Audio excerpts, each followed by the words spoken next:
नमस्कार दोस्तों, मैं आप लोगों का दोस्त और स्टेनो कॉर्नर का होस्ट आप लोगों का स्टेनो कॉर्नर में एक बार फिर स्वागत करता हूं। दोस्तों, आज हम लिखने जा रहे हैं 80 शब्द प्रति मिनट की स्पीड से 1000 शब्दों की हिंदी डिक्टेशन। तो आप सभी तैयार हो जाइए। रेडी, 1 2 3। आइए आज हम अपने विचारों को उस दिन तक ले जाएं जब हमने गणराज्य की स्थापना की थी। अपनी विकास योजनाओं के संबंध में हमने वास्तव में काफ़ी प्रगति की है, परंतु क्या हम भारत के सब नागरिकों को दरिद्रता, अभाव तथा कष्ट से मुक्त करा पाए हैं?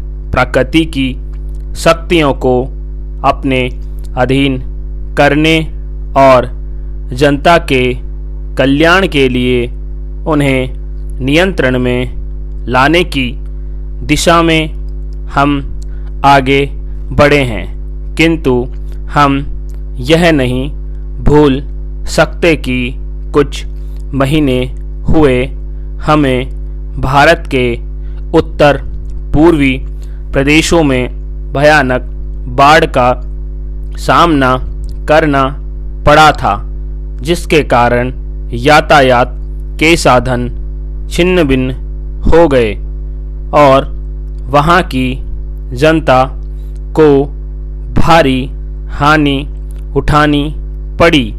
निसंदेह साक्षरता अभियान और रोगों के निराकरण के महत्वपूर्ण उपाय भी हमने सोचे हैं। यद्यपि अभी भी देश के बहुत से भागों में निरक्षरता और बीमारी पर्याप्त मात्रा में दिखाई देती है। जन कल्याण की योजनाओं को हम बराबर आगे बढ़ाते रहेंगे। यह हमारा दृढ़ संकल्प है, इसमें संदेह नहीं किया जा सकता। इन योजनाओं के पूरे होने के संबंध में जो प्रयास अब तक किया गया है, उससे भी हमें असंतुष्ट नहीं होना चाहिए। फिर भी जो कुछ अब तक किया जा सका है, यदि वह बहुत चमत्कारी नहीं दिखता, तो उसका कारण यह है कि अभी निर्माण कार्य जारी है और समाप्त नहीं हुआ। राष्ट्र के निर्माण में समय की आवश्यकता होती है। आज हमारा गणराज्य दिवस और भारत जैसे प्राचीन राष्ट्र के इतिहास में 5-7 वर्ष की अवधि एक स्वल्पकाल है। आइए जब हम विगत वर्षों की घटनाओं पर नज़र डालेंगे तो यह देखेंगे कि विकास के कार्यों और योजनाओं की दिशा में हम कहां तक आगे बढ़े हैं। यदि मुझसे यह कहा जाए कि बीते वर्ष की घटनाओं का मैं एक वाक्य में वर्णन करूं, तो मैं कहना चाहूँगा कि संविधान में दिए गए निर्देशों अनुसार हमने समस्त राष्ट्र के साधनों को ऐसे ढंग से जुटाना आरंभ किया जिससे यह स्पष्ट हो जाता है कि भारत में कल्याणकारी राज्य की स्थापना का श्री गणेश हो चुका है। पिछले वर्षों में हमने जो संकल्प और दावे किए थे अब वे पूरे होने लगे हैं। इसलिए अब यह समझना कठिन नहीं कि राष्ट्र किधर जा रहा है और आगामी 10-15 वर्षों में हम किस स्थिति में होंगे। महान नदी घाटी योजनाओं पर काम जारी है। इनमें से एक योजना भाखड़ा योजना से बहुमूल्य पानी और बिजली पंजाब, पेप्सू तथा राजस्थान के भागों को मिलने भी लग गई। दामोदर घाटी योजना से कुछ समय हुआ बिजली प्राप्त होने लगी थी और हीराकुंड, चंबल तथा दूसरी महान योजनाओं की भांति यह योजना भी यथेष्ट रूप से आगे बढ़ी है। भाखड़ा नांगल योजना का प्रथम चरण पूरा होने से अब यह स्पष्ट है कि इन योजनाओं से देश में कितने महत्वपूर्ण परिवर्तन होंगे। महोदय, कोसी नदी जिसे शोक और दुख का सूचक माना जाता है, इस वर्ष फिर अपने प्रकोप से महान हानि का कारण बनी। अब इस नदी पर काबू पाने और इसकी लीला समाप्त करने के लिए भी योजना तैयार हो गई है। इस योजना की रूपरेखा तैयार हो चुकी है। निर्माण का काम हाथ में लिया जा चुका है। आशा है इन योजनाओं के निर्माण में बड़े पैमाने पर जनसाधारण को सेवाएं उपलब्ध होंगी।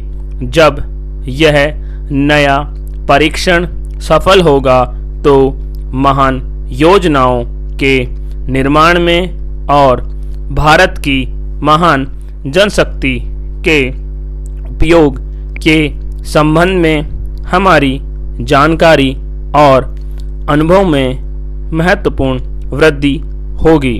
औद्योगिकीकरण के क्षेत्र में उन्नति, उत्पादन में और अधिक वृद्धि, भारत की प्रति व्यक्ति आय में वृद्धि, विचाराधीन वर्ष की कुछ महत्वपूर्ण बातें हैं।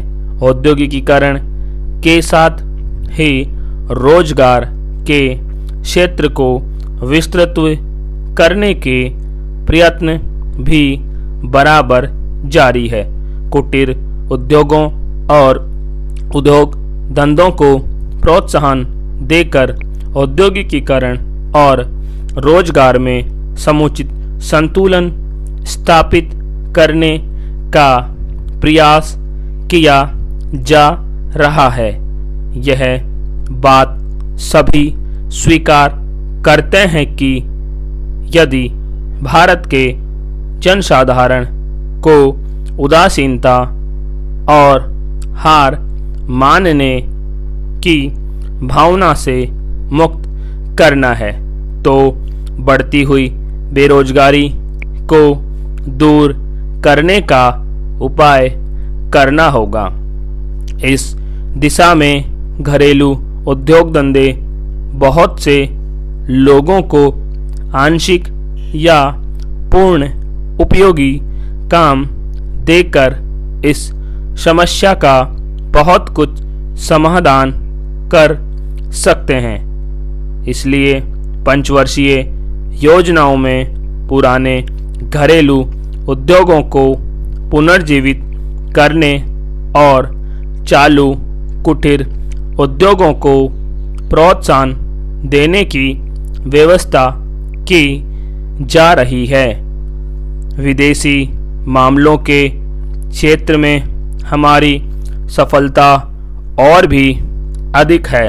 हमारी नीति, जिसे मैं सक्रिय और सौदेश से तटस्थता की नीति कहना चाहूँगा, वास्तविक व्यवहार में किसी भी देश अथवा यहाँ के लोगों को अपना शत्रु न समझने की नीति है। इस नीति के फलस्वरूप हमें विश्व शांति के पक्ष की कुछ सेवा करने का अवसर मिला। हम प्रसन्न और आभारी हैं कि संसार के राष्ट्रों में भारत का स्थान इतना ऊंचा है। इंडोचीन निरीक्षण और नियंत्रण अंतर्राष्ट्रीय आयोग की अध्यक्षता हमने स्वेच्छा से स्वीकार की और हमारे नागरिक यथासाध्य उस देश में शांतिपूर्ण निर्वाचन संबंधी समस्याओं का सामना कर रहे हैं। हम सभी राष्ट्रीय अथवा अंतर्राष्ट्रीय समस्याओं का निपटारा शांतिपूर्ण ढंग से चाहते हैं। मुझे बहुत प्रसन्नता है कि भारत में फ्रांसीसी बस्तियों की समस्या शांति और सद्भावना के वातावरण में सुलझ सकी है। शांतिपूर्ण प्रणाली की सफलता का वह एक महत्वपूर्ण उदाहरण है। दुर्भाग्य से भारत में पुर्तगाली बस्तियों की ऐसी समस्या को सुलझाने की दिशा में प्रगति नहीं हो सकी। मैं आशा करता हूं कि पुर्तगाल इन बस्तियों में रहने वाले लोगों के स्वाधीनता के अधिकार को स्वीकार करेगा और फ्रांस और ब्रिटेन की सरकारों का अनुसरण करेगा। जैसे ही यह वर्ष समाप्त हो रहा है, हम अपने सबसे निकट के पड़ोसी पाकिस्तान के साथ अपने संबंधों में अपने सुखद परिवर्तन देखते हैं। पाकिस्तान के लिए हमारे हृदय में सदैव से पूर्ण सद्भावना और शुभकामनाएं हैं।